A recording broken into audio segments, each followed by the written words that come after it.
Hello, everyone, and welcome back to the Star Wars Stuff Podcast. My name is David. And I'm Retro Ray from Countdown City Geekcast and Star Wars Stuff Podcast. And my name's Zach. From Patreon. And this is where we talk about all stuff Star Wars here. And wow, what an eventful week for Star Wars news and comics. We're going to talk about all that stuff here shortly. But first of all, I do want to recognize all of our awesome supporters out there on Patreon specifically. On the purple tier, we have Hayden Hauser, Darth Ace 1, Liam McCallion, Texas Vader 76, Chris Simpson, Kevin Leininger, Devin McCaffrey, Drew Peters, Zach Netzel. You might know him. On the red tier, we have Fenrir 526, Maya Morris, and on the black tier, we have Maka Talantala, Nathan Shank, and Evan Opaker. Thank you so much to everyone out there that supports the podcast, and we love you people. So I teased it on the Facebook group that there is a bit of information, a little bit of a rumor that kind of squeaked out a few days ago from one of our Bothan spies. We already talked about it on Patreon. So if you're a Patreon member, you were able to listen to that podcast with me and James. And specifically, Ray, it's something that I've been talking about for many, many years, it seems. So apparently, Hayden Christensen had a conversation with, we believe, his agent, and someone kind of overheard, apparently. And the information was they were talking back and forth about a Vader series. So a Vader series on Disney Plus sounds like that's something that Hayden Christensen really wants. I really want it. I always say it's a big slam dunk. It's going to Absolutely. It's going to get all the views. But for me personally, at this point in time, they need to shift into making that thing a movie because they want to make money at the box office. I mean, it's the greatest cinematic villain of all time. So you want to put that in a movie, in a movie complex, in a Cineplex. I mean, have that thing drop in Christmas or May, you just make a ton of money. And there's a lot of people that will say, okay, well, we got a Darth Vader trilogy in the original trilogy. Okay, kind of, sort of. But this would concentrate on Prime Vader when Hayden actually turned to the mechanical version of Darth Vader. Yeah. You could bring back Natalie Portman. You could bring back Mace Windu. You can bring back Ewan. You could have those parallel storylines that I'm talking about where Obi-Wan trains with Liam Neeson on Tatooine. You can have Hayden as Vader in the Iron Lung in his chamber having these like daydreams or nightmares about what his life could have been with Padme, and bring back Natalie Portman. You can introduce in live action Dr. Aphra, 000. I mean, there's so many aspects to this they could go. It feels like Hayden is now back in Star Wars and is going to do more. So I'm not fearful of that. It's just you got to do the Vader movie series. I would love a series that's a long form movie essentially. But for them to actually make a good amount of money, I think they need to release it in the theaters. I've talked about this on several podcasts, many podcasts over the years. I think it's really one of the pieces of storyline that is on the top of the heap at Lucasfilm. And now that you have Hayden wanting to do it, Natalie Portman has talked about she's up for doing something in Star Wars. Of course, we all know Samuel L. Jackson wants to come back and do something. They just have to find the right place to be brought in and do their Star Wars thing again. So I know, Ray, you want to say something about this very badly. Well, no, it's just I'm hyped up about it. You talked about what money. are your thoughts?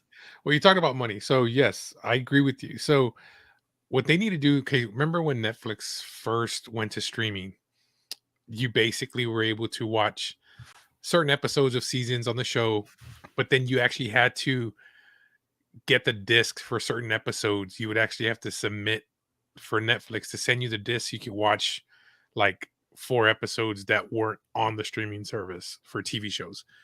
What if they were to do that Disney Plus? the first two episodes you can watch, but they're only going to be in theaters. So you get to watch the first 2 episodes in theaters, and then if you want to watch the rest, you got to subscribe to Disney Plus. You know what I mean? If you don't have Disney Plus already.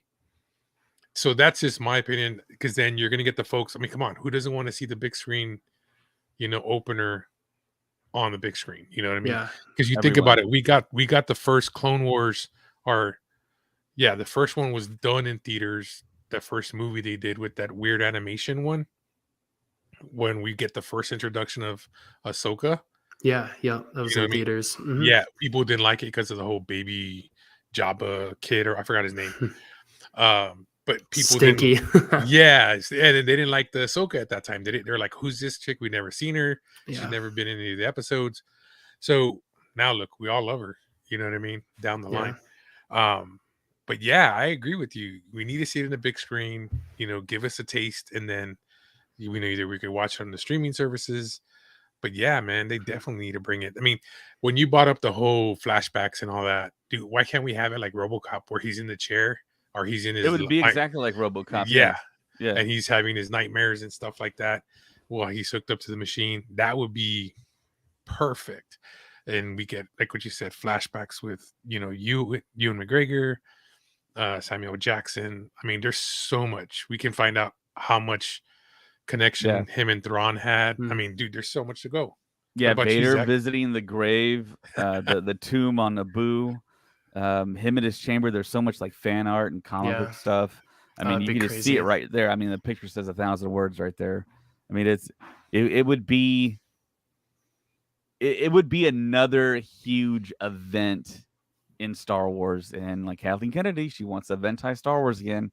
This would be the perfect event. And I think there was a little bit of old man thinking on my part of just doing either a movie or a TV show. But like you said, Ray, stick it in the theater and stick it in our living room. I mean, you don't have to charge the entire amount for a movie if you're going to go see the first 2 episodes or whatever. Or maybe do it like, I mean, hello. I mean, George Lucas loves serials. This is a serial. If it's a TV show, you go to the theater every week to go see a serial. I mean, it's just circling back, I mean, it's all right there. I mean, put it in the theater. All the Star Wars fans are going to go see it in the theater, even though it's going to be on Disney Plus. We're all going to get together and make it a big event. But you got to work that out with the theaters, and the theaters are hurting right now. So you figure they would welcome that. So Zach, what are your thoughts? Yeah, I think it's interesting. I mean, I think you guys are both kind of hitting the nail on the head, and both your ideas kind of like culminating together, I think is a really grand idea, or there's a lot of potential there. I know there's a lot of I guess hype behind Ahsoka because the first 2 episodes were released in theaters and very, very select theaters throughout the country.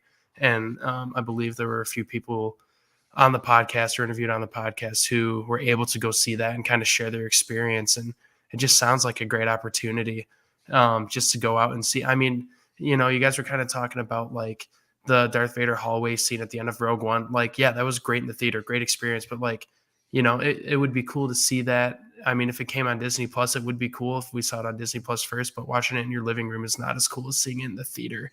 And eventually they got to episode 5 when Anakin came back in Ahsoka, and they knew something big was going to happen there. So they wanted to release that into more theaters throughout the country. And I had my ticket. I couldn't go. I know, David, you were in the same boat.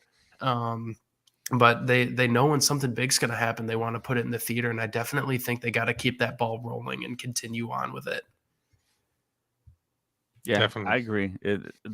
I mean, this is such a no-brain idea, really. And Lucasfilm has started kind of doing that type of stuff. But I mean, they've all been free events. But I wouldn't mind paying $5, $10 to go see the latest episode. I mean, it could get pretty expensive after a while, but yeah, I mean, it's just one of those things. I mean, even in those larger cities, I mean, you can charge to go see it on the big screen. It's dude, a totally different experience. So this is how I would want it. This is just my opinion of what I would like, from a fan standpoint. I would love the introduction of Star Wars Clone Wars for his series, where it comes in and it starts talking, and I forgot the actor who did the voice. Tom Kane, the narrator. The narrator, Galaxy divided. Yes, exactly. have that intro in there, start it off, and then if they do it in theaters, I mean, come on, Taylor Swift did her concert in a theater. Look how much money that made. So if they do it in the theater, you get the intro with that, and at the very end, you get a freaking teaser like they used to do back in the day. Next week on whatever show we were watching as kids, so we would have to wait till next week because you would want to come back because they give you a teaser of what to expect. We don't get that currently on TV shows. Why don't they go back to that? Like tease us and make us want to go back and watch it at Disney Plus. Yeah, You know, there's so much potential that Disney can do to make that money on both ends, from theater wise to, you know, Disney Plus. Yeah, it's cool you say that, Ray, because I believe I saw the Clone Wars 3D film in the theater when I was knee high to a grasshopper, and they had I believe they had commercials for the show starting out on Cartoon Network. Yes. The movie came out in August, and I believe it started airing in October, and they just kind of had little snips here and there. And I mean, granted, that was George Lucas, you know, Lucasfilm, but I mean, the idea's there. It's been done before in a sense from a certain point of view, kind of stealing Colin's line there, but there's definitely a lot of potential for that to come back full force. Definitely. Come on, David, make it happen. Yeah, we're trying to speak it into existence here on the podcast. We've spoken a lot of stuff into existence. Let's keep it going. Yeah, we are definitely. So there was a little bit of a rumor back when movie theaters were having a really rough time that possibly Disney was going to buy one of the bigger theater chains. That would have thrown a monkey wrench and a monopoly type thing in the system.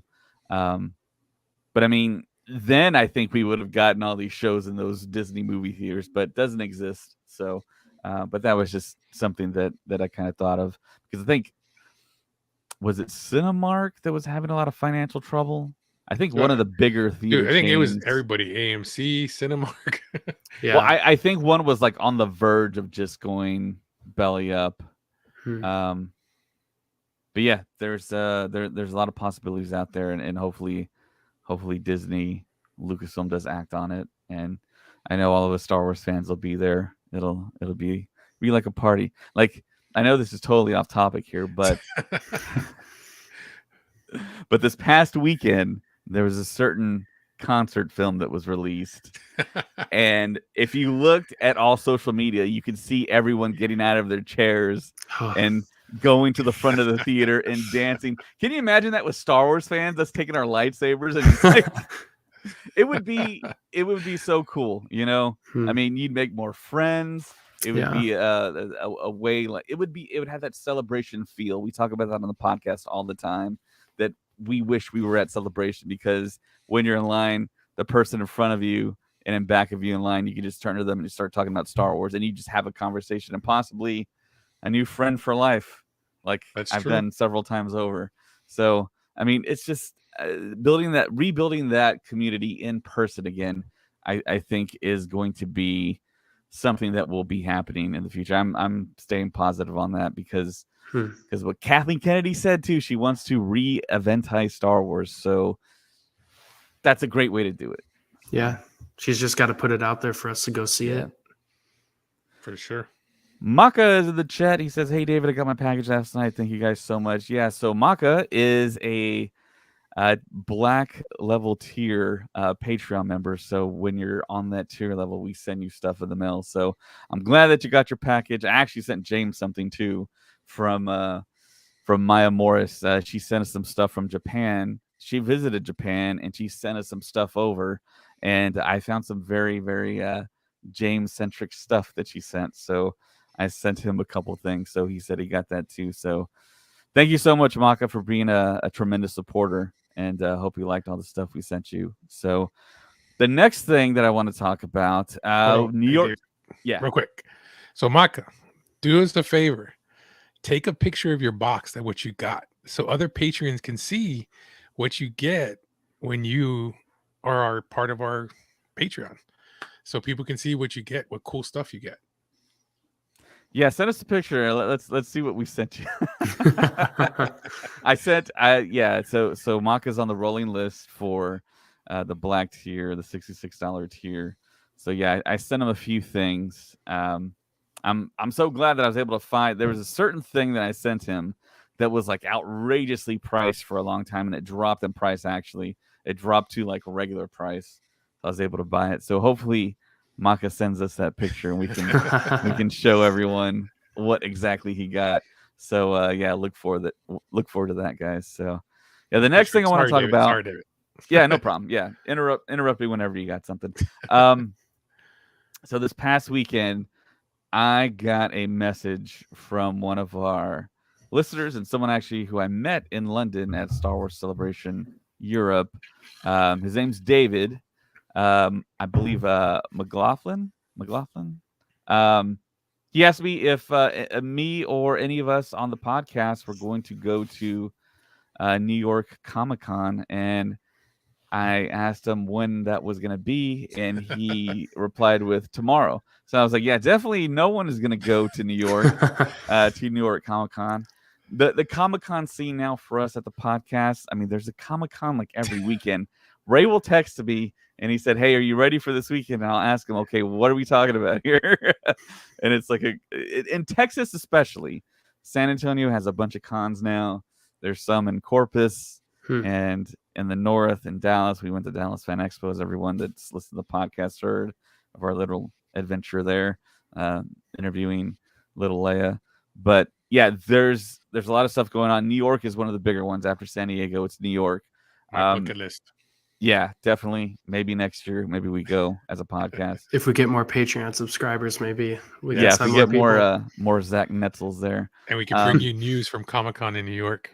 Yeah, that would be really cool. And yeah, it's super expensive to go. But anyways, there was a lot of Star Wars stuff that they released and talked about. Of course, you expect novels, comic books, that type of thing. But they announced that they're releasing a brand new lightsaber for Galaxy's Edge, and probably for the Disney shop to purchase as well. So it's not a lightsaber that a lot of people are too familiar with. And with Acolyte about to drop, we have a High Republic lightsaber, and it's none other than Stellan Gios's lightsaber, which is a very interesting look. It's got the cross guard like a Kylo Ren, but of course he's on the light side, so it's a blue blade, and you can tell it's a High Republic because it's got kind of those little flourishes underneath the cross guard there. But there's a story that I kind of want to read about to give you some details on it in regards to this lightsaber. So this story comes from StarWarsNewsNet.com, and it states Star Wars: The High Republic gets its first limited edition legacy lightsaber hilt. Star Wars: The High Republic will soon receive its first ever FX lightsaber. On Sunday, it was announced that fans can look forward to a new legacy lightsaber hilt inspired by Stellan Gios's lightsaber designed from the High Republic books and comics. It will be available at Shop Disney and Disney Resorts later this fall. The announcement was made this Sunday at New York Comic-Con, where Lucasfilm Publishing held a panel showcasing some new projects they are working on. One of the most exciting announcements was when the panelists unveiled a new lightsaber in design of Stellan Gios's lightsaber. X/Twitter user Friends of Force was able to get a photo of the lightsaber from the panel. Later, a better look at the prototype was shown on StarWars.com. So there's another picture here of the physical saber itself being held out. Nice. Looks pretty cool. And like we talked about on the podcast, High Republic is going to have really, really high rising stock here pretty soon in regards to the new Acolyte TV show and all the High Republic novels and comics that are being dropped. And Lucasfilm said, we're thrilled to unveil for the first time ever, straight from the Star Wars: The High Republic, the Stellan Gios Legacy Lightsaber Hilt, an elegant weapon for a civilized age. This limited edition set includes Stellan's iconic crossguard lightsaber hilt, featuring the unique designs seen during the time of the High Republic, and comes in a collectible wooden box. When a legacy lightsaber blade is attached to the hilt, the blades will illuminate with Master Gios's signature blue color. Crossguard blades included a legacy lightsaber blade sold separately, so you got to buy the blade by itself. This limited edition box set is limited to 5,000 pieces globally and will launch this fall on shopdisney.com and Disney Parks. So Disneyland, Disney World. Stay tuned for more information coming soon. So yeah, there's only 5,000 of these blades being made. So What are your guys' thoughts on this blade? I like seeing the crossguard. I guess that's not a Kylo Ren crossguard. I love Kylo Ren's lightsaber, but his crystal is cracked, and that's why we get the weird little hum and vibration to it. And this looks more like a standard streamlined lightsaber with a traditional crossguard that we're not used to seeing on screen. Yeah, I definitely like it too. I mean, it's definitely a different, and showing that the comment that we have here from Micah. I can't wait to read the High Republic books to see all the different lightsabers because I haven't read them, so I'm looking forward to that. And then, of course, the show, the Acolyte. Yeah, Maka, our patron here, says definitely going to get this one. High Republic books are amazing. So many cool characters. I hope we get to see one day on screen. I think we're going to get them on screen. I think Lucasfilm has invested way too much in High Republic stuff not to. Parker Middleton on YouTube also says, I'm so ready for the new era of Star Wars. So are we all. Yeah.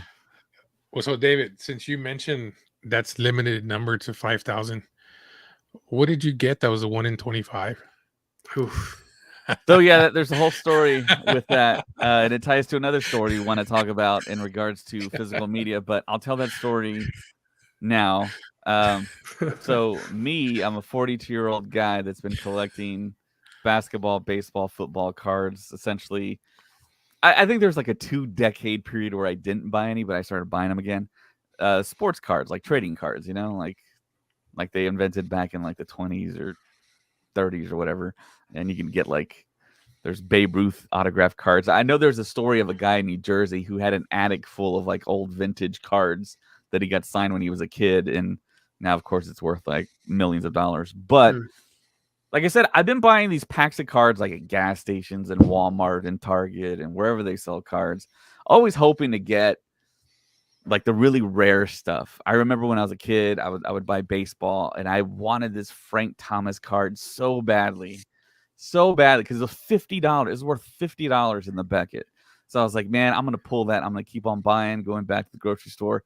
Never got it. I did, however, get 2 other kind of rare cards that weren't quite $50 at the time, but I think it was like a Will Clark and someone else. It was like a Gold Glove Will Clark from the Giants, but.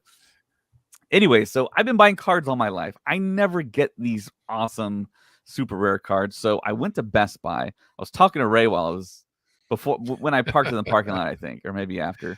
But I was about to walk out of the Best Buy, but then I said, no, let me go to the register. Let me see what they got. So on the shelf behind the register, they had these boxes. There's only 2 of these boxes. So these are Star Wars Topps Chrome 2023 cards. So it's a little box. It has 2 Black Wave parallels guaranteed, which is cool. 4 cards per pack, 10 packs per box. So if you do the math, that's 40 cards. It says it on the box, 40 total cards per box. So I take them out. I start opening up the individual packs of cards. So I see in the first pack, which was kind of crazy, this Han Solo wave card, and I was like, wow, that looks like it might be pretty expensive. But then I look and no, it's not. It's actually a very common card. And then I get this Jabba card. It's another wave card. It's a rainbow wave, if you can see there on the camera. But then I got a very mundane looking The Mandalorian Mudhorn card. And I was like, oh, okay, it's a Din Djarin card. No big deal. But then I turned it over on the back, and I looked, and it's numbered. And I was like, okay, that's cool. And it says 1 of 25. And I'm like, it can't be 1 of 25 in the world, can it? So I go online, and I try and do some research on these Topps Chrome cards. And I actually think this card right here is number 1 in the world, 1 of 25. And I just randomly pulled it out of a pack. You can see right there if you look closely on video. Gosh, that's crazy. There's your ticket to New York Comic-Con, David, right there, selling that card. So here's the proof right here that it's 1 of 25. And yeah, so I don't know, guys. I don't know how much it's worth. I was telling Zach earlier, there was a Kira card out there for $600. It's not 1 of 25. It's like what was it, like 7 of 25 or something? Yeah, But this is the Mandalorian, and this is number 1. that's So a I hot have character no right now. idea how much it is. And we were talking before the podcast. Yeah, we're gonna set it into and get it priced and see how many hundreds or thousands of dollars it is. So Yeah, if you ever touch that thing again, make sure it's with a latex glove and never with a bare hand. The oils on your fingers, man, can smudge those things and take Yep. you down a letter grade or a number grade. And Yep, yeah, I'm aware of that. So if you're in San Marcos, Texas, you go to Best Buy, there's another one of these boxes that are on the shelf. So I might just go back and buy it when I'm in that area. And that's, of course, where the podcast was born. We did our first episode in that city in Texas. But yeah, I'm like, what? I don't know. You can go to YouTube and see people opening these boxes and opening hobby boxes, which look like this right here. And what's crazy about these hobby boxes is one autograph card is guaranteed. So you're always going to pull an autograph out of this box. And if you go online right now, these boxes go for well over $100 because you don't know whose autograph you can pull. And amazingly enough, you could get an Adam Driver signed Kylo Ren card. You can get a Natalie Portman signed Padme card. You can get a Daisy Ridley signed Rey card. So the big time people sign these cards, and I don't know how many of them are there, but in those hobby boxes, you're going to get an autograph. But of course, you could get an autograph from someone who did voiceover work on Resistance, an obscure character that maybe you're not familiar with. So, I mean, there's that possibility as well. But I've seen Kelly Marie Tran autographing a Rose Tico. I've seen that one. I've seen a few characters from Resistance. And if you go online, if you check eBay, you can see a Natalie Portman that's like $35,000 or something ludicrous like that for sale. that's crazy. So yeah, I mean it's an incredible thing. Yeah, and kind of okay. on that, Parker says eBay has it for $269. So interesting. okay. I thought thered be another zero behind it. Yeah, I know, right? Interesting. Yeah. Well, I mean, not this particular card. Parker, can you tell us what the number is on that card? Because I think the number does count because this is the number 1. Which number is that?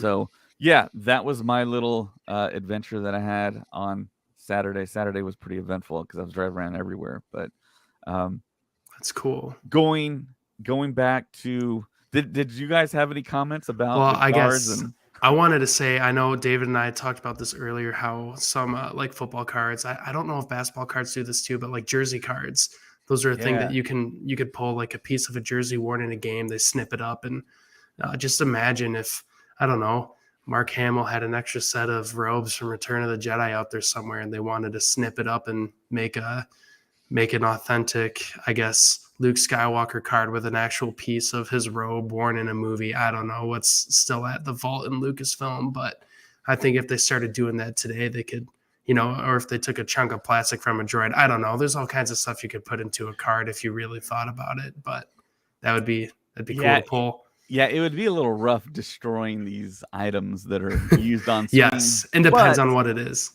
Yeah, but if like a stunt performer, or if there's multiple costumes for the same actual costume, and then they cut that all up and do like a jersey card type thing, that'd be sweet. That would be really cool. I mean, even like the Vader helmet, like cut the plastic and put it in a card.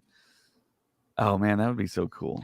Well, dude, Bo-Katan, when she was in San Antonio, Bo-Katan, I don't want to say Bo-Katan, Katie Sackhoff. Yeah. When she was in San Antonio, remember how she mentioned that when she was doing her stunts, like sliding, she was tearing the bottom of the pant.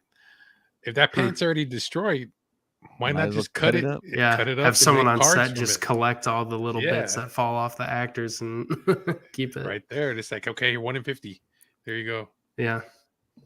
But yeah, it'd be definitely fun to have something like that. Parker Middleton on YouTube says it's a little different. The back wasn't the same and it isn't numbered, but the front looked the same. Yes. So there are multiple versions of that card. So you'll see a lot of these fronts, but if you notice, the background is orange. So that's what makes a difference. Then it's numbered. So yeah, they do football cards like that. Right. So yeah. So I think it is a couple thousand That's cool. I just want to say, I think collectors would pay a couple thousand for David, it. you should try to get all 25 of them.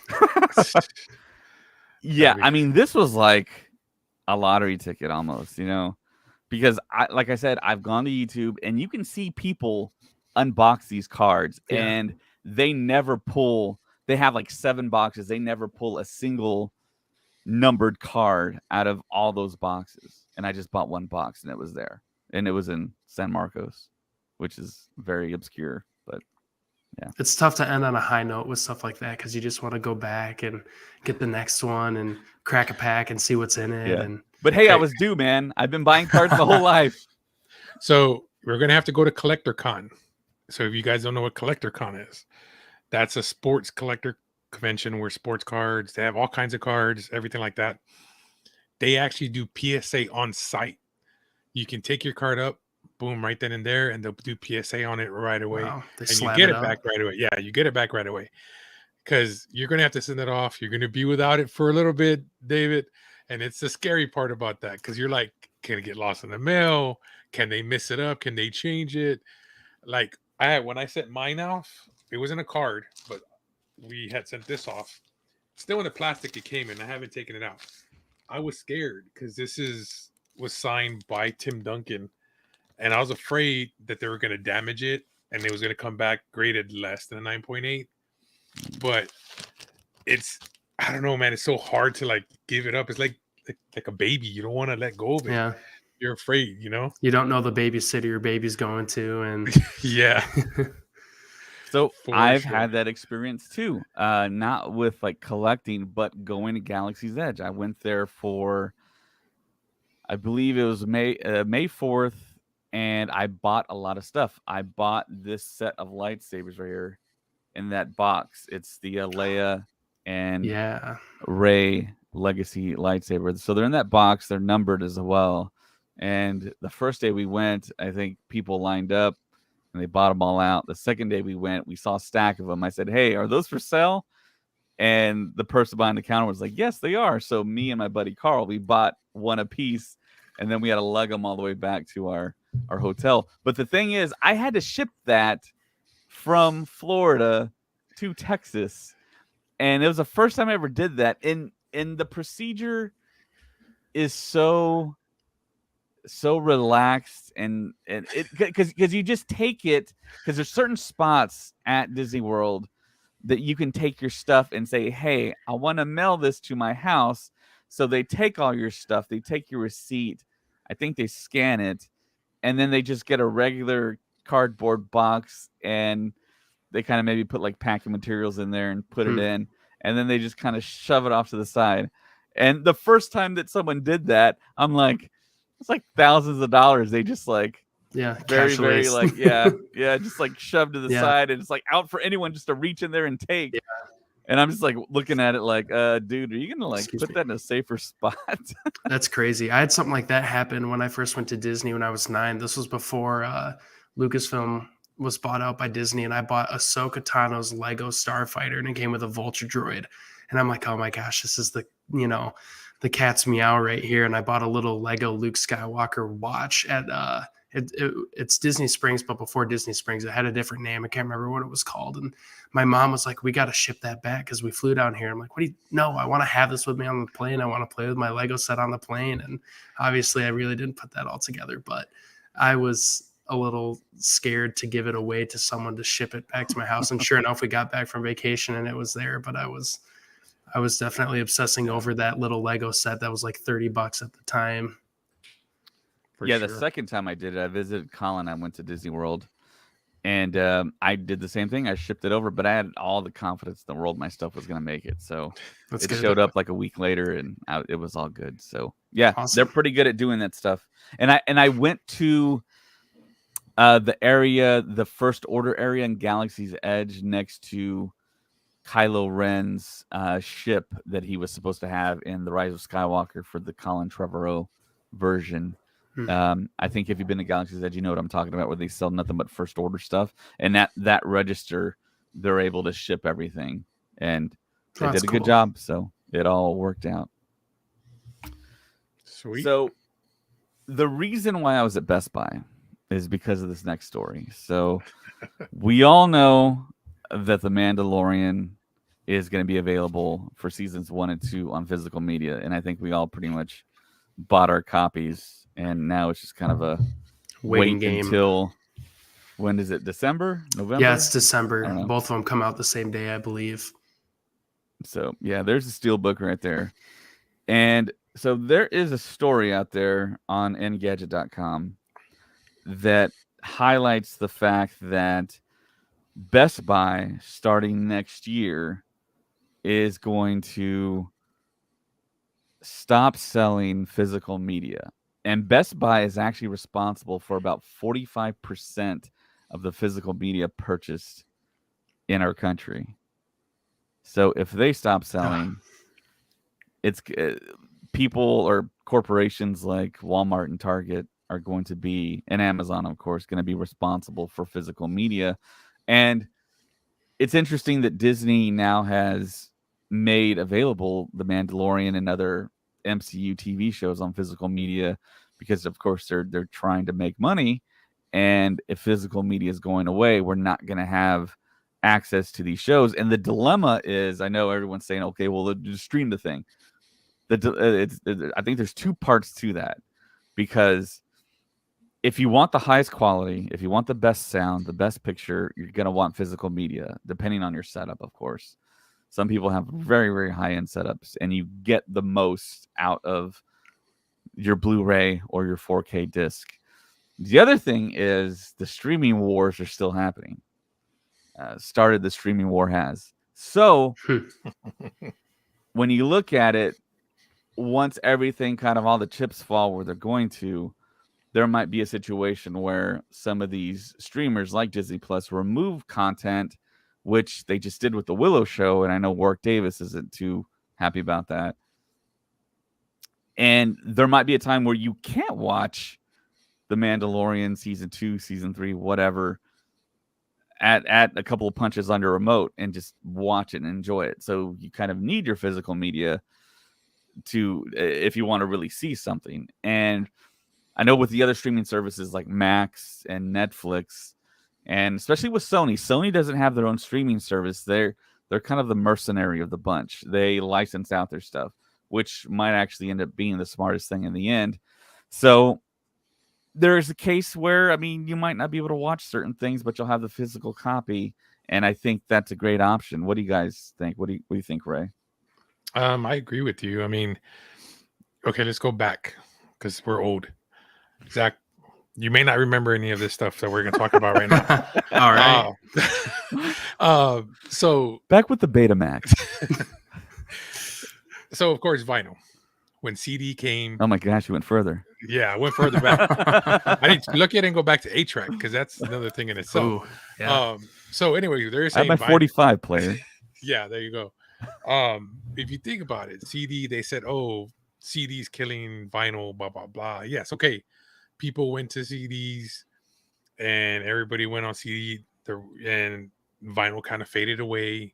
People didn't collect vinyl anymore. And then of course, from CDs, then of course we had Apple come up with MP3, or no, they didn't come up with the MP3. Someone came up with MP3.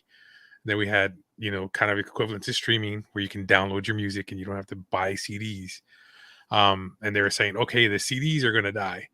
So it's kind of so everything comes full circle. Right now, vinyl is ridiculous. There's people, and not even vinyl itself, old cassettes. You'd be surprised, some old cassettes like soundtracks and stuff like that. Back in the day, we paid $12 for them at max, depending when Sam Goody was around and stuff like that. Now some of that stuff sells for like $20-$30 depending on what it is. And if you have a sealed one that has never been opened and then you send it off to get graded as well then that just goes up in itself. Same thing with the vinyl right now. Vinyl's coming back strong. I mean, people are buying all these fancy record players. So I kind of see, if you have physical media, DVDs, Blu-rays, hold on to them. They're going to be worth some money, down the road. Because just like David said, once they pull all this stuff off the networks, and Disney puts it in the vault, you ain't gonna be able to see it again unless you have physical hard copies, or unless they want to be nice and say, okay, we're gonna release it again for the 30th anniversary and we're gonna put it in theaters, or vice versa. That's the only time we're gonna be able to see it again. So that's my opinion. What do you think, Zach? So I guess I'm 22 and I love my physical media. Like, I'm kind of an oddball with my buddies because, like, oh, everything's streaming, everything's convenient, and I'm going with a coworker of mine to get the midnight release for Spider-Man 2 Thursday night and a Friday, and we just got we saw something on Twitter that Insomniac Games tweeted out, like, hey, if you buy the disc version, the entire game is on the disc. You can play it through start to finish with no update required. And I think it's a 95 gig download if you get the digital. And that doesn't happen a whole lot anymore these days. And they have a day one patch. It's super tiny. But I texted him this. I'm like, that's a big W for disc guys, because, I mean, it's just mostly on there. You don't get that a whole lot anymore. And I keep telling my friends who buy all these digital games, I'm like, do you buy the game or do you buy access to the game? And then when your account poops out, you lose all your stuff. Sure, you might lose your data no matter what way you look at it, but you still have the disc you could pop in and start over or whatever. But with my movies, I really like having the physical copy. I just bought I have like 4 or 5, maybe 6 different copies of the original trilogy, and I just bought a copy from a thrift store near me that had the original theatrical cuts of 4, 5, and 6 on like the bonus feature disc. And I believe those are the only copies of the original trilogy on a disc platform that have the theatrical cuts. And those are things I'm going to hold on to for a very long time. Cause I mean, I have the tapes of the theatrical cuts, but those are, you know, I don't want to play those all the time because the tapes have higher wear and tear than a disc does. So I'm just waiting for there to be maybe that 4K remaster. I don't know. We'll see what happens, but I definitely like buying my physical media when it comes to the shows I really like. And movies, I guess. I bought Zack Snyder's Justice League on 4K disc because I love the movie, and HBO Max or Max now released the Snyder cut on 4K. And I'm like, yeah, I'm not going to have Max forever. I mooch it off a buddy of mine, actually. If he canceled it, you know, it's not up to me, but then I got the Snyder cut in my back pocket and I could watch it whenever I want. We'll cut that out so that no one hears about that. Yeah. I'm totally doing it legally, HBO. So getting back to it. So I work at a store part-time, real retro, off Eisenhower Road. So we picked up this in a collection. This is a sealed VHS copy of Phantom Menace Episode 1. Never opened, still sealed. You don't see stuff like that very often, you know, and that's one of the things that we carry at that store is like anytime he picks up stuff from yard sales, there's people who are cleaning out their house that they just want to get rid of the stuff. They don't care what they sell it for. But yeah, that's a perfect example right there. You know, VHS copy. And there's actually people still looking for VHS VCR players right now to play stuff on because people are collecting VHS movies now as well. Yeah, that's Parker really Middleton cool. On YouTube says, I wish I still had my 90s gold box set of the original trilogy. I have it.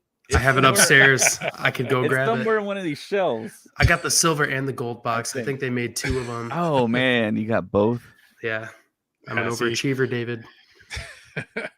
So that's perfect example right there, guys. I mean, you know, that's stuff that, you know, we're going to hold on to, but you can't go back and get it. You know what I mean? Because that's one thing, like right now, if we wanted to and go and that's the one thing about Disney, which is when they have their properties, they hold on to their properties. Like, so if we want to do a screening at a movie theater, 9 times out of 10, Disney does not give you the rights to show their movies and do a screening or an event because it's Disney. So like when you do, because I used to do stuff when I worked at a comic book store, I would actually, you know, I used to work with Draft House and we would do movies like we did like old school stuff because, you know, I'm retro Ray.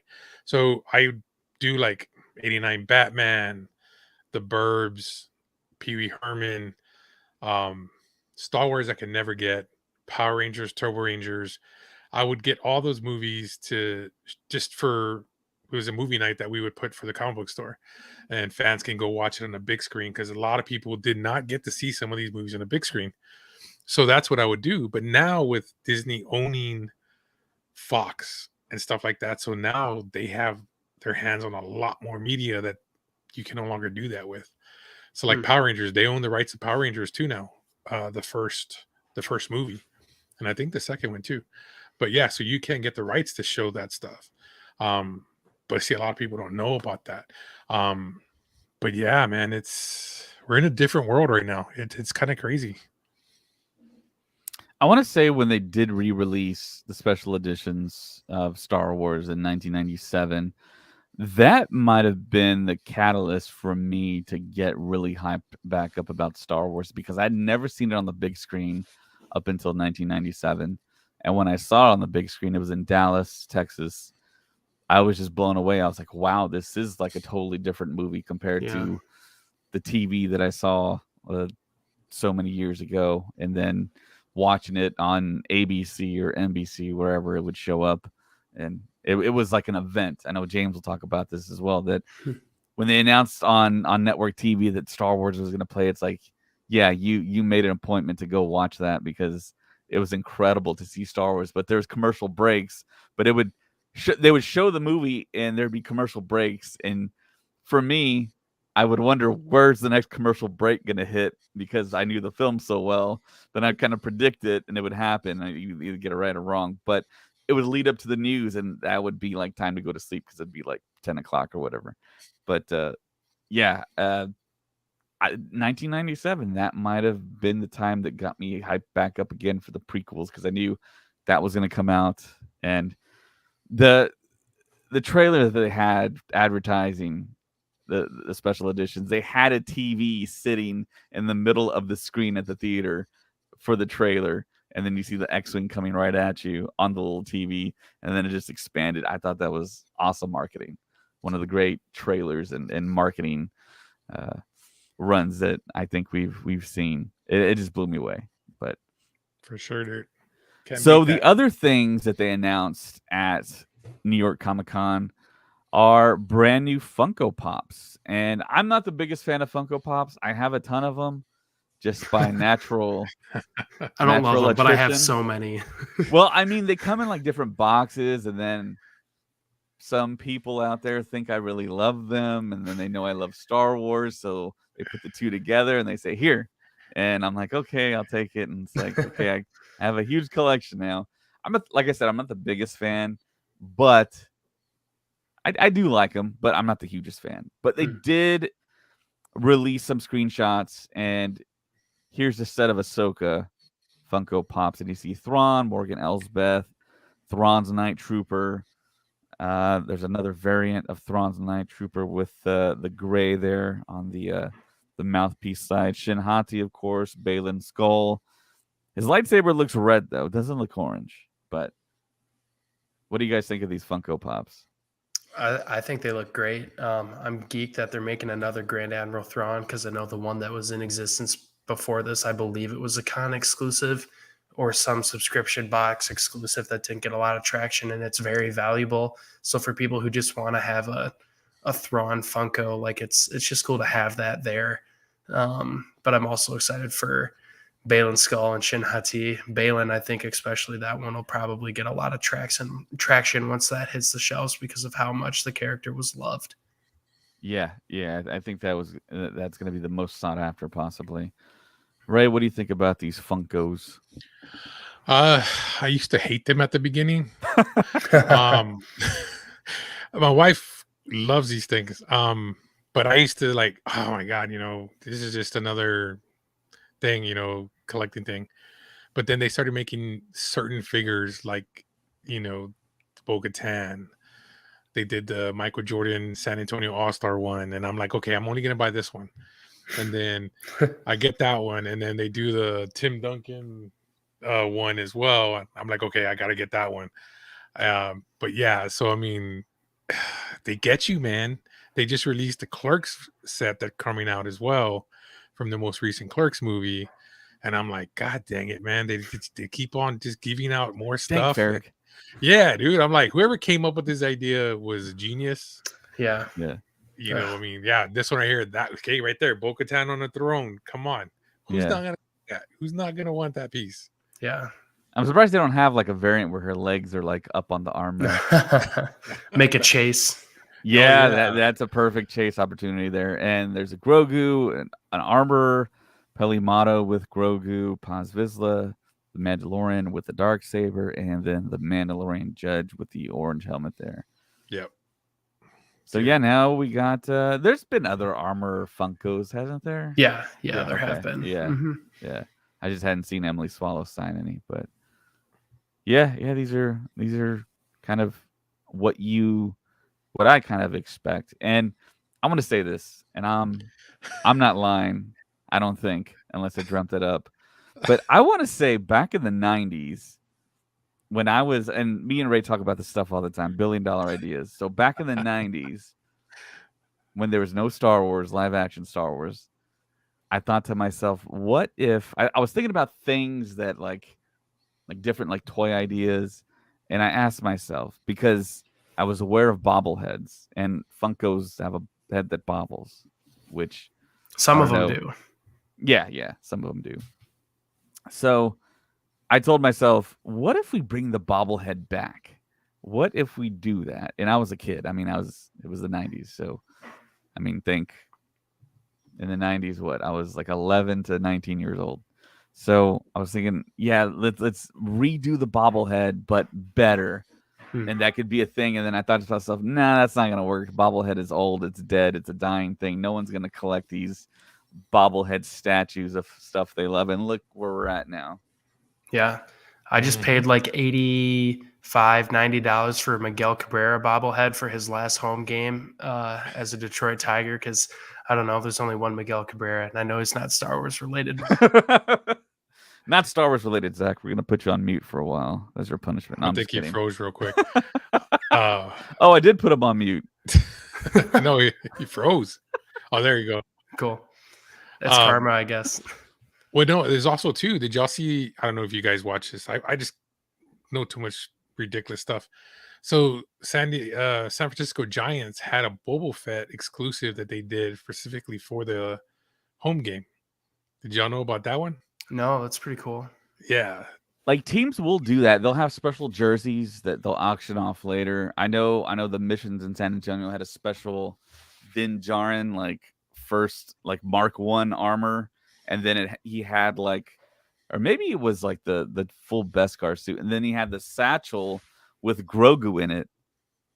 And I think they auctioned those off for charity. You can just buy them, and it's like, well, why can't you just buy them? I mean, they'd be such a hit, you know? Yeah. And it was in the height of the Mandalorian too. But it's for charity, David. Well, yeah, I mean, you could do I'm the charity just stuff kidding. and sell them on this. I mean, come on, it's like, Yeah. So absolutely. guys, win-win. if you weren't aware, so if you bid on charity auction stuff, if you didn't know this, you can actually write off what you spent on that auction off in your taxes. If you did not know that, That's cool. because it's a charity. Just throwing that out there. That's true. But does that whole amount, you don't get the whole amount back? You get like kind of like a little bit of a credit. I'm not too sure. I haven't. That's what I've heard. I haven't done it, but it's just what I've heard, that it is considered a tax write-off. That's why they have all these charities where they sell things for $10,000 to $20,000, because it's a tax write-off. Nice. Yeah, Parker Middleton says on YouTube, Tigers had a Star Wars Day 1 year. I think all big franchises now in NBA, NFL. Yeah. I don't know about NFL. I don't think I've seen. Do they do a Star Wars Day? Because I know the Spurs, my local team, has done several. I've seen it for hockey as well, but that's kind of like minor league hockey stuff. Right. Yeah, the minor league hockey, baseball, they'll do special jerseys too, and it's pretty cool. It's nice. The 501st will go out. Yeah. They will troop, and I think that's where I met a lot of my squad at a Spurs Star Wars night back before I was even a member, and I never saw anyone's face. I just have the old pictures of their costumes. And now I know what costumes they have, and I've gone to those people and said, "Hey, look, we met all the way back in I think it was like 2017, 2016 when I did it." So, but yeah. The other things that were announced at New York Comic-Con were a couple of different projects. I think these are novels here that were announced: Star Wars Hyperspace Stories, Qui-Gon and Obi-Wan. And this is a screenshot from Facebook here. It says, make the jump to hyperspace stories with new Dark Horse original graphic novels. Dark Horse, that's interesting. A new line of original graphic novels kicks off with new tales featuring a beloved Jedi duo. Qui-Gon, written by George Mann and illustrated by Andrea Muti, and Obi-Wan, written by Cecil Castellucci, with art by Lucas Marangan. Were announced with covers by Michael Cho. Do you know any of those people, Ray? You probably do. Yeah, some of the writers I definitely do. I already reached out to George to see if he responds, to try to get him on the. Oh, he did respond. I have to message someone that's helping arrange his podcast stuff and interview stuff. So I got to message that person. Nice. But for sure, it's on my list to do for sure. Yeah, and we'll probably cover these novels on the podcast. They're graphic novels, so yeah, right up our alley. And of course, there's a screenshot that was put on X. Star Wars: Mace Windu, written by Mark Bernardin, cover by Mateus Manhini. Marvel Comics, January 24th, 2024. That looks so cool. Yeah. So yeah, Mark Bernardin. Of course, I know Ray is very familiar with him. He's along with Kevin Smith on a lot of his podcasts that he does, and he's a writer. He's done a lot of stuff for TV. And yeah, he's pretty prolific there. So yeah, it should be interesting to see what we get from Mace Windu. I think we have a comic run of Mace, right? Or he's in the 5 issues. I think it's like one of the first canon stories that takes place during the events of the Clone Wars after Attack of the Clones. And I haven't read it myself. It's on my read list. I'm trying to find the graphic novel. It's got all 5 issues or 6 issues together. But yeah, there is a small run out there. Yeah, guys, and if you don't know who Mark Bernardin is, like David said, he's worked on TV shows like the Stephen King series. He's also worked on Star Trek. He's been a writer for that. I mean, he's a big Battlestar Galactica fan. He's a Star Wars fan. I really trust that he's going to be writing this story and he's going to give us a good read. Because we've been needing someone like him for the longest time to write something like this. And I think they chose the right writer for it. And I'm really looking forward to see what he does. Yeah, and he's a pretty good podcaster too. I've listened to a lot of his stuff. So the next thing that I wanted to talk about was there was an auction for I want to say it was not really lost, but maybe misplaced. But one of the original Star Wars X-Wing models, pictured right here if you're watching us on YouTube, Twitter, Facebook, went for sale at an auction. And this story comes to us via the AP. Miniature Star Wars X-Wing gets over $3 million at auction of Hollywood model makers collection. Oh, that's crazy. So this miniature model called Red Leader, a X-Wing starfighter from the 1977 film Star War, Episode 4, A New Hope, sits on display at Heritage Auctions August 30th, 2023 in Irving, Texas, which that's where the Dallas Cowboys used to play.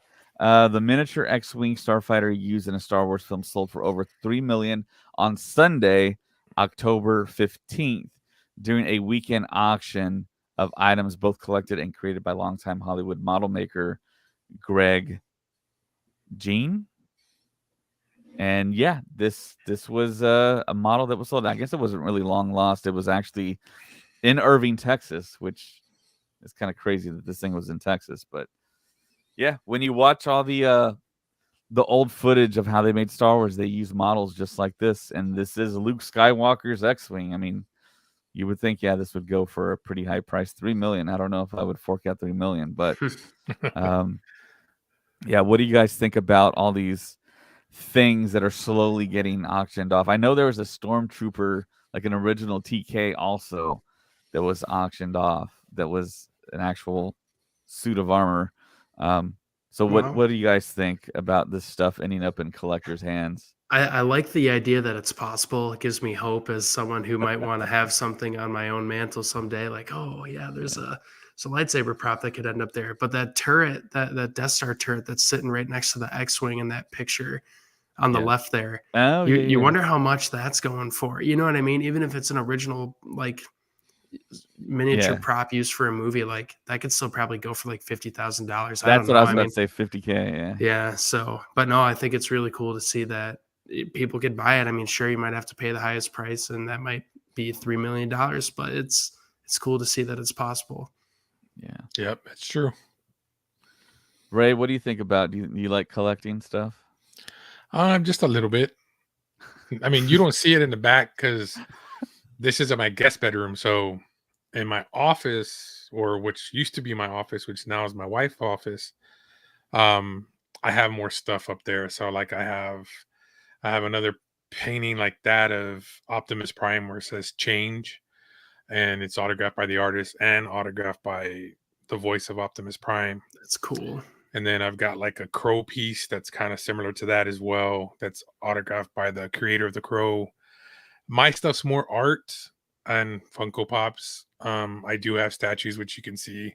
My Harley Quinn up there. I'm a big Harley Quinn fan. So I mean, yeah, I collect a little bit of certain things. My problem is I like too much stuff, so I can't collect everything I like. Same here, Ray. So like David likes the Star Wars and he has it all in the back, but I like Star Wars, I like Doctor Who, anything that's sci-fi, I love. Back to the Future, Terminator, um, Transformers. I mean, everything that's just geek that we grew up on.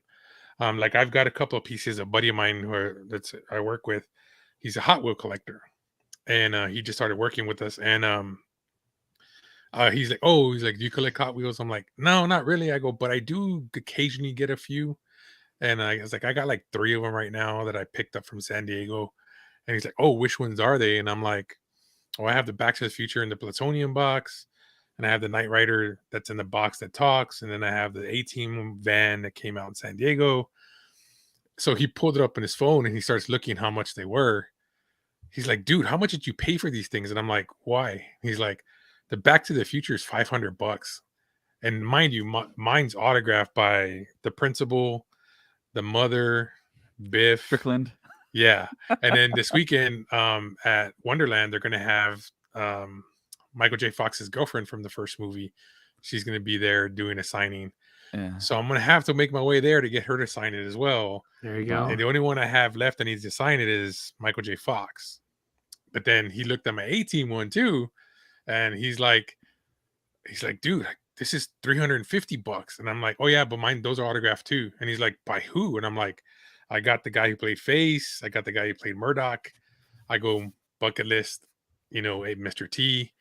So he was just freaking out. And I'm like, I don't collect a lot of Hot Wheels. Just the ones that really got so far. But anything that I grew up with, I collect. Like I have a sealed Silverhawk that's bluegrass that, I mean, it's in good condition, still sealed in package. And I actually got the voice actor who plays Thundercats, Lino, and him to sign it for me. I had him put my name to Ray. I'm not selling that thing. I'm taking that shit to my grave. Excuse my language. That's cool. I'm telling my wife that's going right in there with me in my coffin. So, but yeah, so those little things like that I grew up with as a kid. The one thing I'm been looking for is an Airwolf. That is like my biggest thing I really love. Oh yeah, I do have Christopher Lloyd on that one too. But he actually signed the Hot Wheel itself. I forgot about that. How could I forget about him? But yeah, I'll show pictures. Yeah, I'll show. But yeah, that's just some of the little things I collect. Like I said, I like too much stuff, man. I wish I could have the helmets that you have, but I got to pick and choose what I spend my money. Yeah. But yeah. What about you? What about you, Zach? What is your collection? What is your drug of choice? Well, as you can see behind me, no, I'm just kidding. I don't have my my room set up here, so I'm bare bones right now. But I mean, I grew up in high school grew up and through high school I liked Marvel a ton. Star Wars was what got me started, kind of in like the nerdy fandom realm. I liked having little action figures here and there. I really loved Lego when I was a kid. Lego is something I'll still buy to this day. We had like that $400 clone gunship, the UCS set on our registry, and a buddy of mine bought it for us when we got married. So we got a big Lego set, got lightsabers. I mean, it's mostly Star Wars, but it's like Funkos, Lego, you know, books, video games, comics, like in the movies, the TV shows. It's kind of anything and everything, and it's just kind of spread out amongst Star Wars. But like I have a whole Funko Pop collection. I was telling David about this a little bit earlier.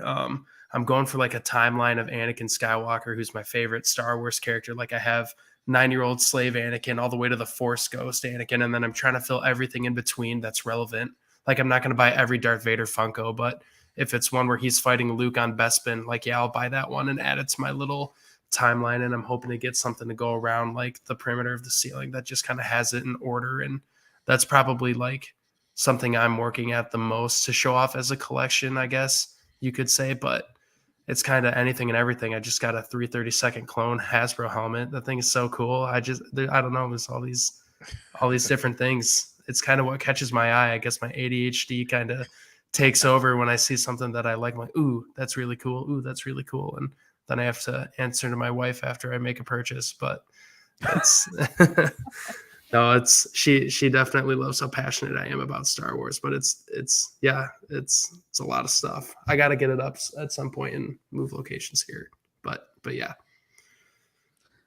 Well, Nice. Cool. Yeah. Collecting people are kind of weird, but yeah, Well, I'm yeah. gonna As you show can you see something, behind Zach. me, all the stuff I have. What was that, Ray? I was going to show Zach. So I found this at a 7-Eleven.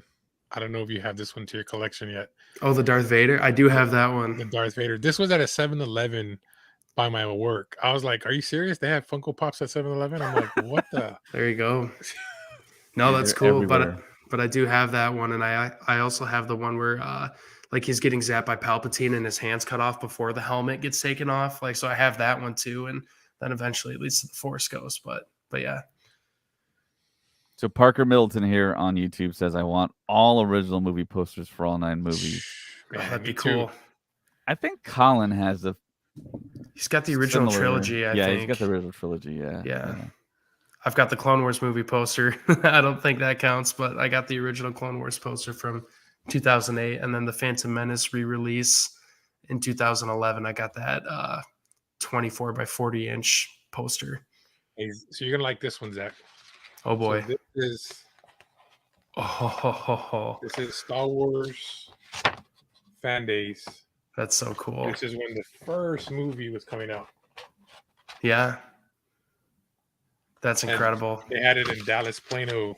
And I didn't even know. The only reason why I went at the time was because I'm a big Bruce Campbell fan. Oh, sure. And he was a guest at this event. Wow. So it's kind of crazy. Yeah, definitely. But yeah, so what else we got, David? So yeah, without further ado here, we're going to talk about THRAWN issues 2 and 3. We covered THRAWN issue 1 last week. Yeah. And we kind of got a little bit of his origin for THRAWN and being involved with the Empire. And we kind of saw some of his tactics that we all kind of grew familiar with. If you watch the Ahsoka series, you kind of get the gist of his character. And it continues with issues 2 and 3. And I know all 3 of us have read it, and we have some screenshots for you.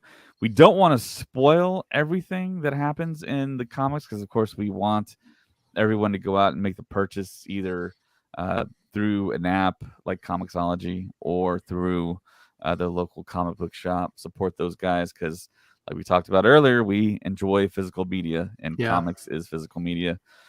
But if you do have the Comixology app, if you download that, you're a member of Amazon Prime, you get the first 6 issues free. And I think we're going to cover all 6 of those. So, yeah, without further ado, let's talk about THRAWN issues number 2 and 3. That's cool. I want to go back to Parker's comment towards the beginning of the stream. So he was reading, or I guess looking at issue number 1 and seeing it's the exact copy of the novel titled THRAWN. And I don't know if we covered that last week, but the This comic that we're going over right here is a comic adaptation of the first canon novel here in the trilogy. What the and I believe at New York Comic Con they announced that they're doing the second Thrawn book, Alliance, as a comic adaptation as well. So I'd assume if they're doing the first two, we'll get the third eventually. So maybe that's something we could cover more in the podcast here. But it's definitely cool to see comic adaptations for books, because I know I'm not the most creative when it comes to putting, I guess, word pictures together in my head. Just kind of taking what's on the page and seeing what I can do in my own head. But if you read the comic, I mean, there's creative artists out there that do that work for you, and it's really cool to see what people come up with. Yeah, Definitely. And before we talk any further about it, we want to give a shout out to our sponsor, Dragon's Lair Comics and Fantasy, off of Alamo Ranch in San Antonio, Texas. Those guys are supporting us here on the podcast. Go check them out. Like I've said before, I visited that particular store and met Dominic Pace at a 501st event, and I've met the owner. Super cool. So they got all kinds of events that happen there. Go and pick up some comics, build up a pull list. I know they offered one to me, but I live so far away from there that it was going to be, and I rarely go over there, but I don't know. I might do it since they're sponsoring our podcast. So see if they got more Star Wars Topps cards in their shop. Maybe you could go they up there probably do, man. They probably get some more do. magic. They probably do. So yeah, without further ado, let's cover issues 2 and 3 here. Awesome. Okay, Zach, we'll let you go first, Zach. Cool. I guess, David, do we have a picture of issue 2, just the cover art or anything like that? We don't have a picture of the cover for issue 2, but like you flashed on the screen, here's the cover of the beginning, and it features Grand Moff Tarkin on the cover. Absolutely. We didn't see him in issue 1, but we do see him, I believe, in issue 3. I think is when he starts popping up. But looking into issue 2, we see a lot of how Thrawn can kind of think on his feet, how he's very, very, I guess, good at making decisions kind of on the fly. I guess the comic opens up with him on the ship's called the Blood Crow. I'm kind of looking at my notes here. And he's walking around with his Captain Rossi, Rossi, Rossi, I believe. Very Italian name. Yeah, absolutely. And she's kind of like, what's all this junk you got lying around here? And we see bits of a hyperdrive boost ring. We see a droidica, and we see a buzz droid. And it's kind of crazy to see how he's kind of collected. I mean, I wouldn't say junk, but, there's other people that would say junk. And she's like, get rid of all of it. And he goes, I need to keep this buzz droid because the buzz droid, I believe the first units or the first run of buzz droids were covered with Dunium, Doonium. Like, it makes me think of Dune. I don't know why, but Dunium. And I guess probably why they called it that. Yeah. Potentially. And he kind of persuades his captain, like, hey, let me keep this because this is, I don't know, more valuable metal. And I guess to collectors, maybe this could be worth something. I could get rid of the other stuff, whatever. So then it cuts to about a month later. And this is the first couple pages of the comic here.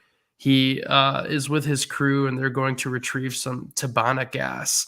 And Tabana gas, I guess, to put it into a visual, when Luke and Vader are fighting on Bespin and he pulls a hose out of the ceiling, it's what he sprays Vader with, where he just, that James Earl Jones, like, grunt, that's the same, I guess, kind of gas. And in its natural state, it's very explosive. So they keep the containers on the ship that they're going to get their shipment from.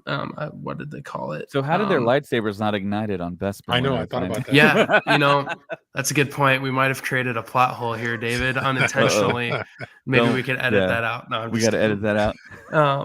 But yeah, no, that is interesting that you say that, because those things are they're locked up in a special way to prevent them from leaking out and creating explosions, blah, blah, blah. And Thrawn walks onto the ship and he sees a guy kind of like hiding in the corner, and he looks like a prisoner of whoever runs the ship. And he gets Thrawn kind of hooked on the idea of, I'm captured by pirates, blah, blah, blah. Our hyperdrive was blocked down so that we couldn't escape.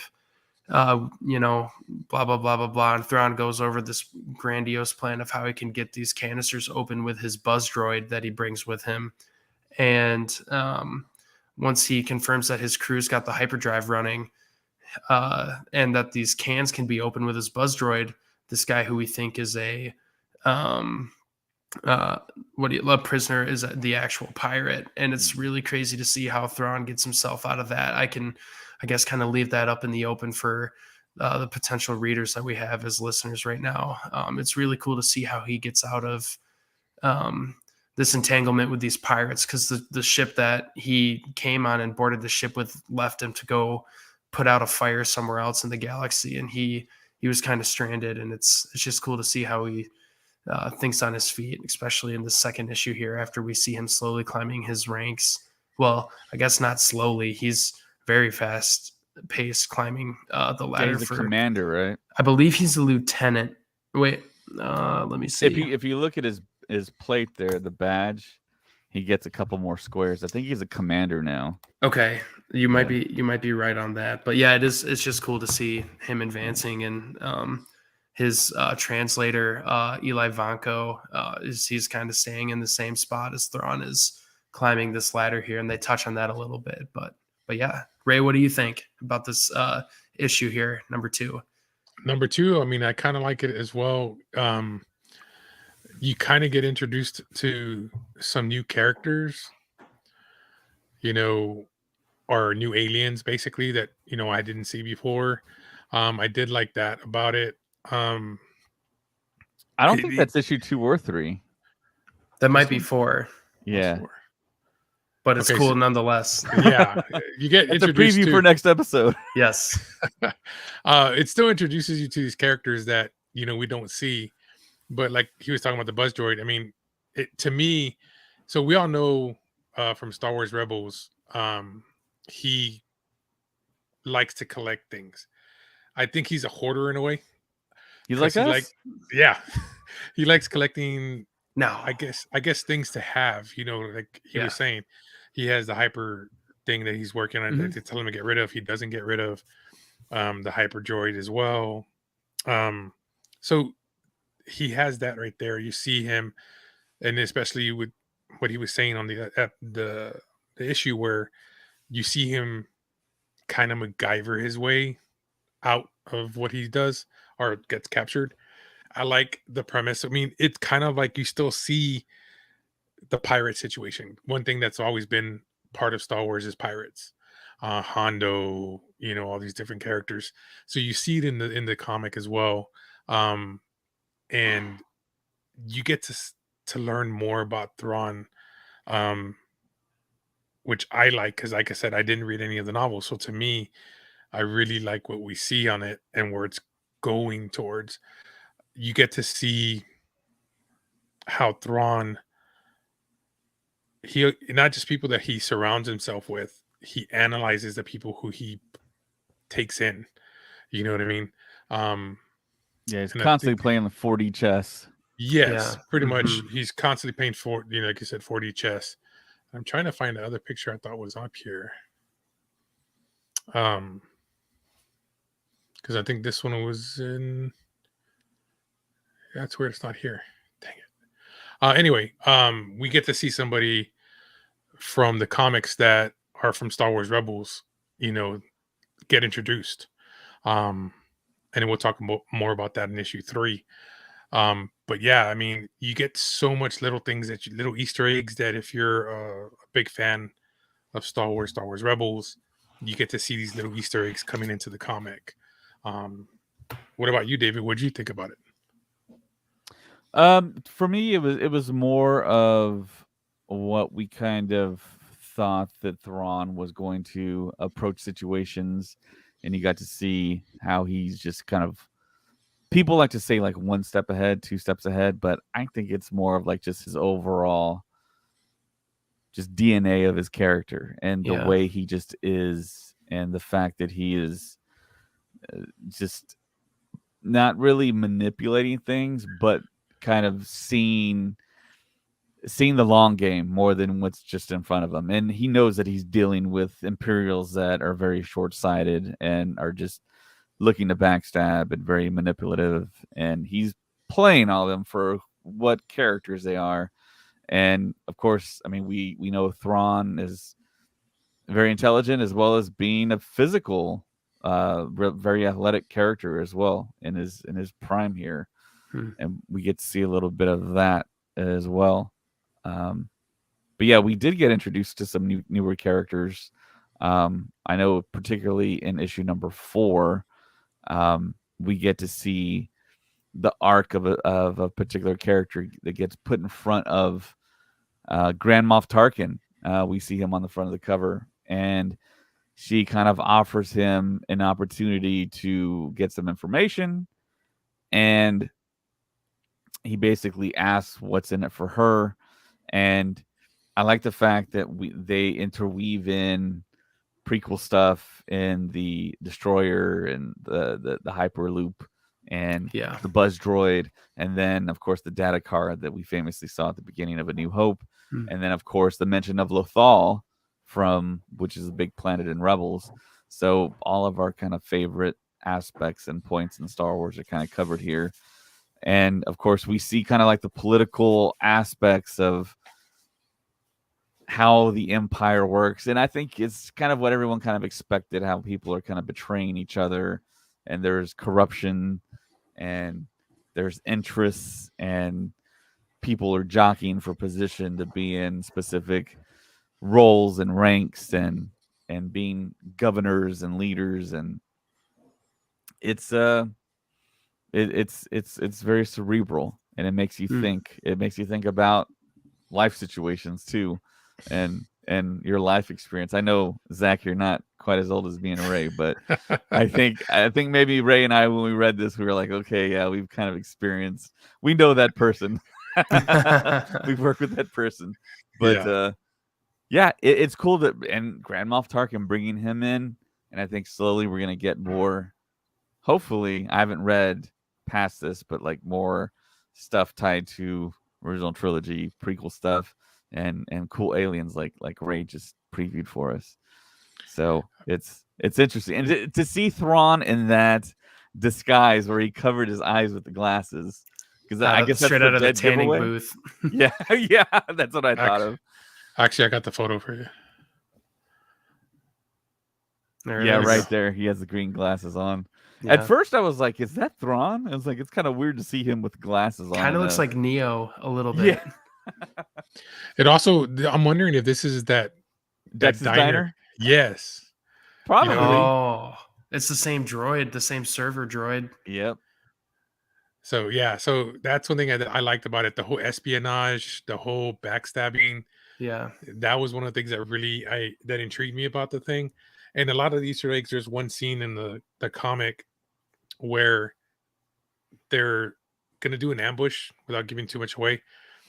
And if you look at the scenery, it's like, you know, like those crop circles, and you see it looks like an alien crop circle around the ambush where they're at.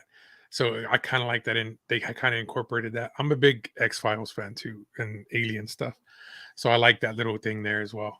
What's going on, sir? So guys, you don't know who this guy is who's pointing in the comment right here. Hiladio's he's doing a documentary for Star Wars in Texas. So we're hoping to be getting his interview this Saturday. Oh, awesome. Me and David. Yeah. It's cool. I mean, from what he's told me, he had to cut some stuff out, but he's got a lot of stuff for us to show in the documentary. That's going to be pretty cool about how much Star Wars is loved here in Texas. So that's going to be something very interesting that we're going to be able to find out and maybe get some little sneak peeks of it as well. Yeah, very cool. Yeah. Alejandro Cabrera watching us on YouTube. Yeah, he's doing a huge documentary. Looks like he's spending a lot of money on props. And oh yeah, dude. And that yeah, $3 million. Well, no, dude. I don't know, man. Maybe, because I mean, cool. We've seen a lot of behind the scenes stuff of his work, and yeah, it looks like he built a whole cantina.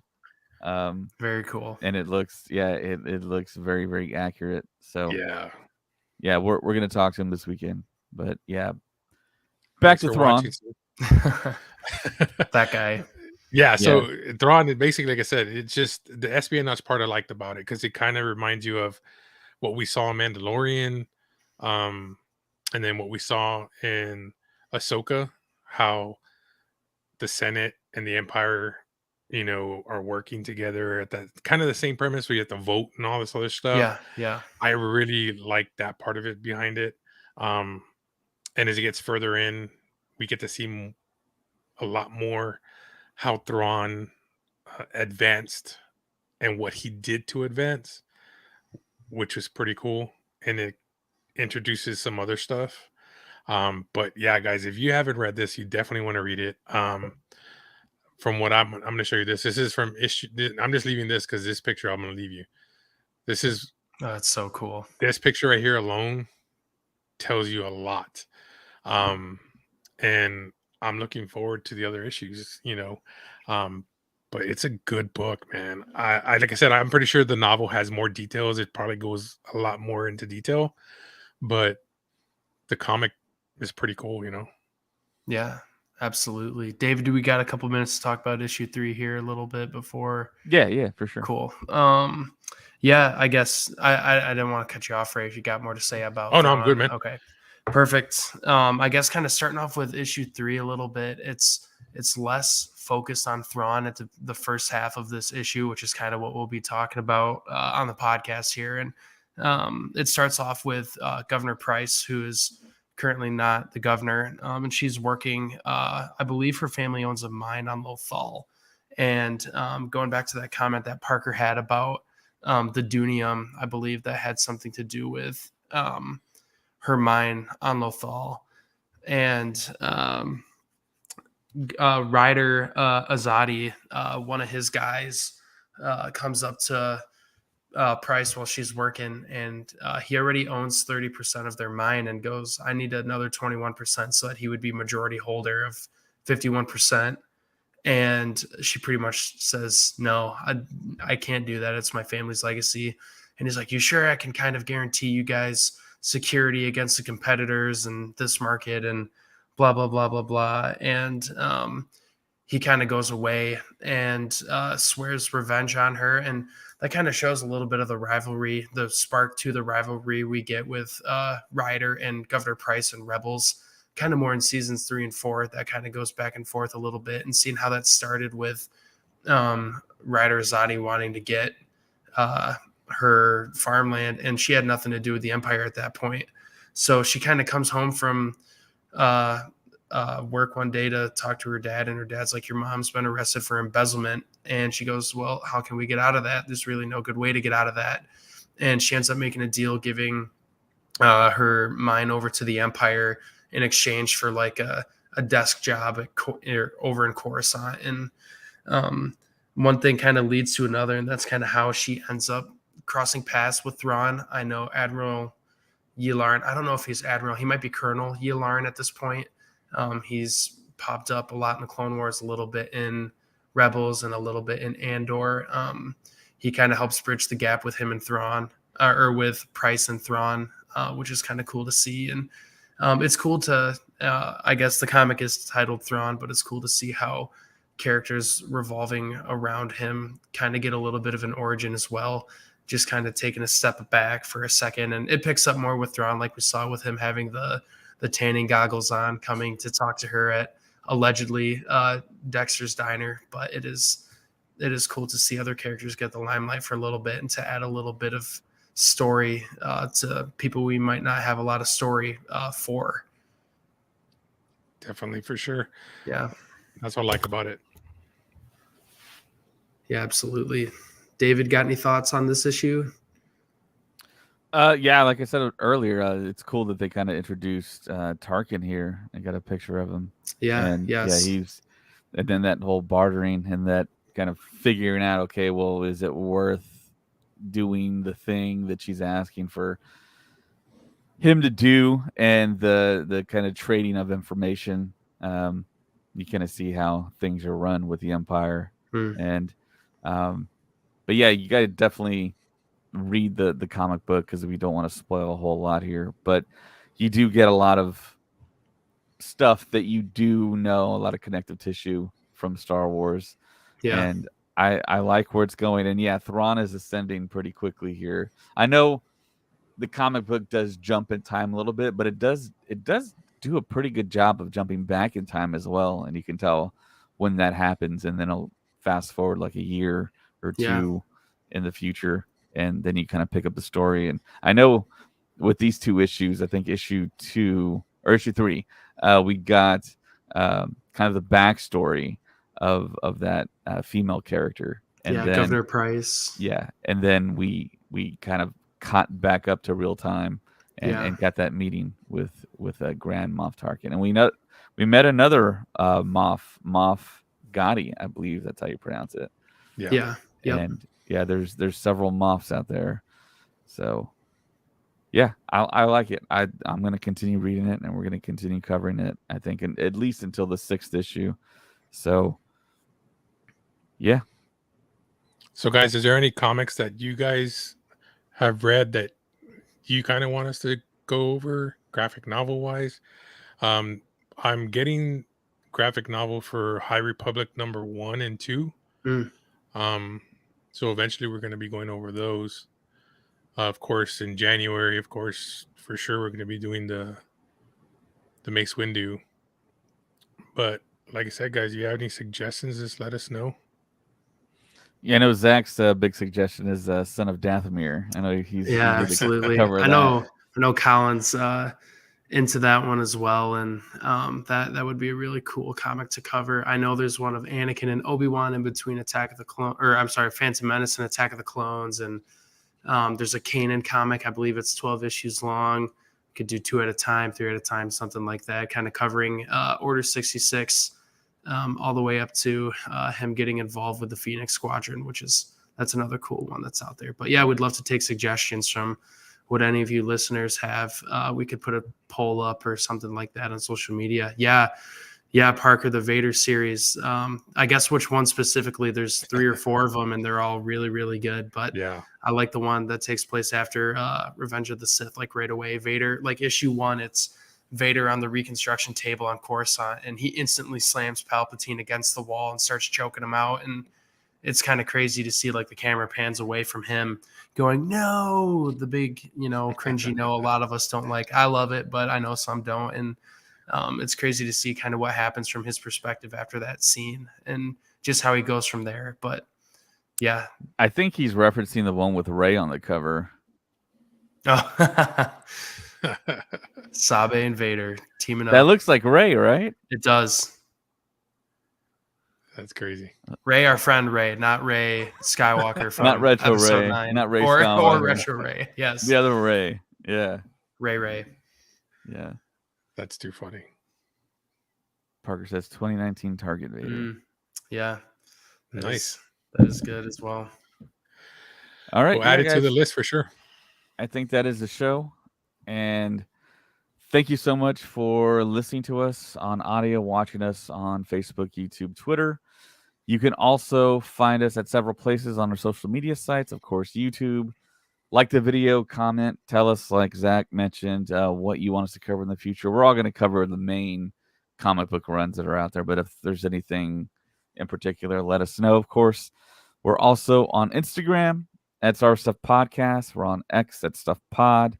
Threads at Star Wars Stuff Podcast. Of course, you can always support us on Patreon for exclusive content. I know Zach loves the Patreon daily stuff that we do, usually with James, sometimes with Zach and James, sometimes with Colin. Whoever wants to join, also sometimes with Retro Ray here.